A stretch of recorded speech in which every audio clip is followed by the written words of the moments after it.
قسم په الله که مرګ موږ په حقیقي معنا باندې وپېژندو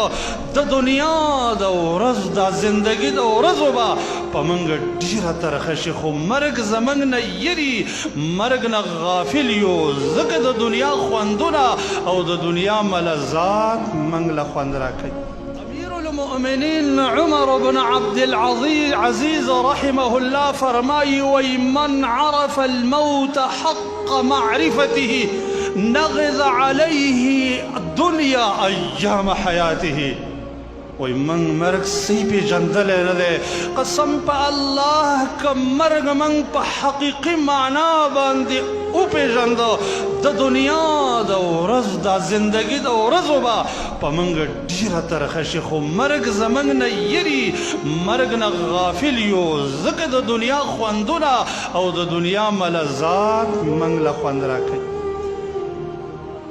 د قبر تنگستیا خو پریده که یو انسان ته خبر وي چې سبا جیل ته ځي او هلته به هتکړۍ وي تا ته